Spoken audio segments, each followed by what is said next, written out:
Afsana ma'am Habiba அவங்களோட டாட்டருக்கு scoop பண்ண சொல்லியிருக்காங்க. வாங்க அவங்களோட லக்கை செக் பண்ணிடலாம். ஹபிபாக்கு என்ன ஐட்டம்ஸில் லக்கில் கிடைக்குதுன்னு பார்க்கலாமா? நல்லா மிக்ஸ் பண்ணிவிட்டு நம்ம 1 ஸ்கூப் எடுத்துக்கலாம். ஃபர்ஸ்ட் வந்து ஒரு பிளாக் கலர் பீட் வந்திருக்கு, ஒரு மினி டைனி கிளிப்ஸ் ஒன்று ஆட் பண்ணிடலாம். அடுத்ததாக வந்து அவங்களுக்கு ஒரு டாய் பேண்ட் வந்திருக்கு, டாய் பேண்ட் ஆட் பண்ணிடலாம். ஸோ இந்த டாய் பேண்ட் ஆட் பண்ணிடலாம். அடுத்ததாக 2 ஸ்டார் கிளிப் வந்திருக்கு, ஃப்ளவர் கிளிப்பு. ஸோ இவங்களுக்கு ஒரு ஃப்ளவர் கிளிப்பும் ஒரு பட்டர்ஃப்ளை கிளிப்பும் ஒன்று ஆட் பண்ணிடலாம்.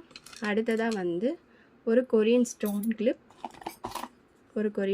கிளிப் ஒன்று ஆட் பண்ணிடலாம். அடுத்ததாக 2 மினி க்ரன்ச்சி வந்திருக்கு. இதுக்கு ஒரு மினி க்ரன்ச்சியும் நம்ம ஒரு டிக்டாக் கிளிப்பை ஆட் பண்ணிடலாம். லாஸ்ட் அண்ட் ஃபைனலாக இவங்களுக்கு ஒரு பட்டர்ஃப்ளை கிளிப் வந்திருக்கு, ஒரு கொரியன் பட்டர்ஃப்ளை கிளிப் ஒன்று ஆட் பண்ணிடலாம். ஸோ இந்த ஐட்டம்ஸ் எல்லாமே ஹபிபாக்கு கிடைச்ச லக்கி ஐட்டம்ஸ். ஃப்ரீ கிஃப்டாக இந்த 2 குட்டி மினி கிளிப்ஸையும் ஆட் பண்ணிடலாம். தேங்க்யூ.